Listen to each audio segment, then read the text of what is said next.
Welcome to Shimba channel. Today, I want to talk about Japan's dining culture, things like free water, the Otoshi system at Izakaya, tipping and so on. What differences do you notice compared to the dining culture in your country? Try imagining it as you listen.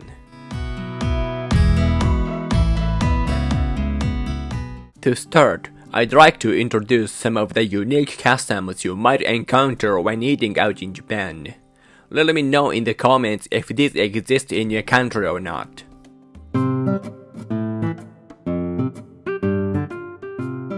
In many Japanese restaurants, you'll be given free water or tea as soon as you sit down. Most places will bring it even before you ordering anything, and in restaurants where the focus is mainly on food, you don't need to order a drink if you don't want to. However, later in this video, I'll talk about Izakaya, Japanese-style pubs, and in those places, it's usually better manners to order a paid drink. The expectation differs depending on the place, but you'll get used to it quickly. Also, if a restaurant offers bottled mineral water on the menu, there might be a sign that water is not free there. And just as a side note, water served in Japan is almost always soft water.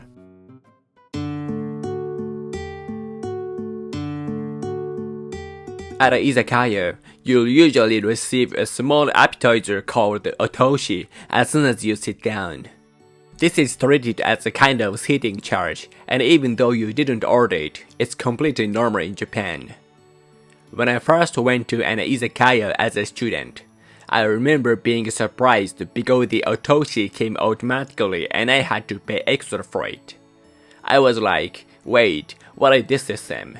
But the Otoshi is often tasty, and you get to try things you wouldn't normally order yourself. So now I think it's best to just enjoy it as part of the experience.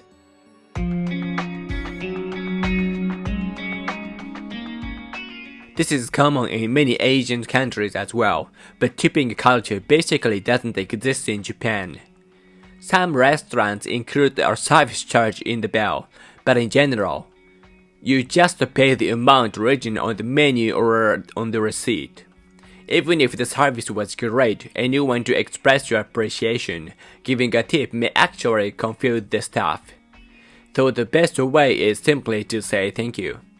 When I traveled in Europe, I honestly wasn't sure when or how much I was supposed to tip, and I often found myself confused. I think part of it is just getting used to the system, but I'm also curious how people from other countries feel about tipping.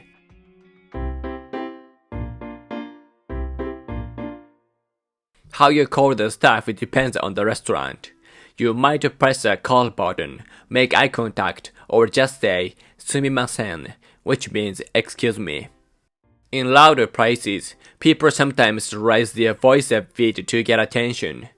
You just adjust to the atmosphere. More recently, mobile ordering has become very common. Many restaurants use touch screens or let you order directly from your smartphone. How you pay also varies. In many places, you bring the receipt to register at the end. Restaurants usually accept smartphones, credit card, and barcode payments, but some spots still accept cash only. So it's safer to have a bit of cash with you when you go out.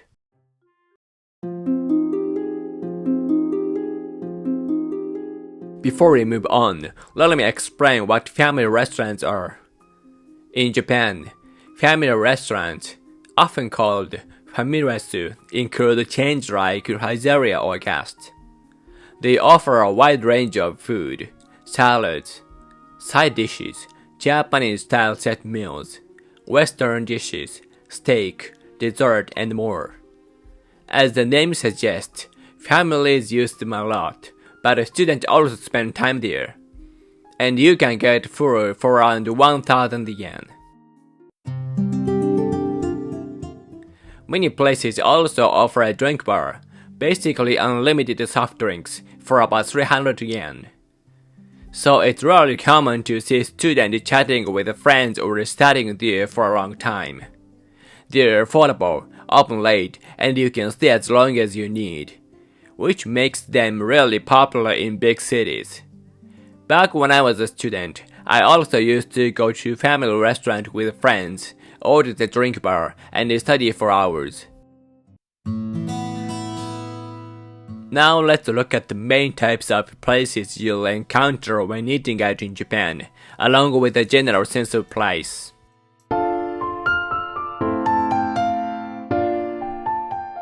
You may have heard the word Izakaya before.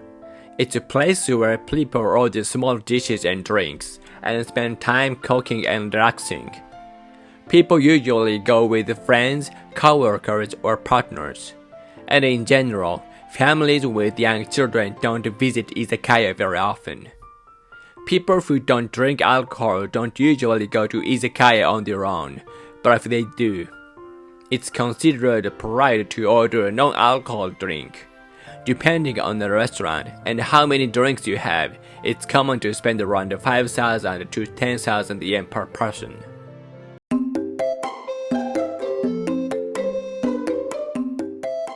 On the other hand, places like family restaurants, set meal restaurants, yakiniku, and conveyor belt sushi may focus on food, though they also offer alcohol.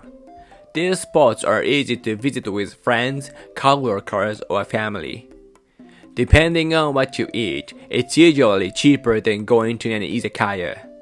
At a family restaurant, you can get pretty full with just 1,000 to 2,000 yen. The prices are reasonable, and the food is generally good and satisfying.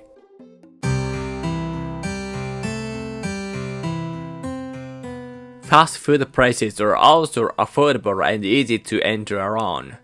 They are not really for long conversations, they are more for grabbing a quick meal. Ramen shops, big bowl chains like Yoshinoya, and similar places have food very quickly. When you want to finish eating in just a few minutes, these places are perfect. McDonald's also fits here, but in Japan, McDonald's is often used like a cafe, with many people reading, studying, or chatting for long periods.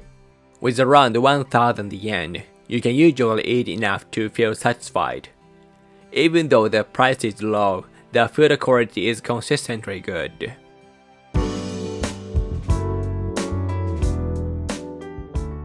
There are many more categories than the ones I've introduced so far. For example, restaurants offering course meals, international cuisine, bars, clubs, cafes, and dessert shops.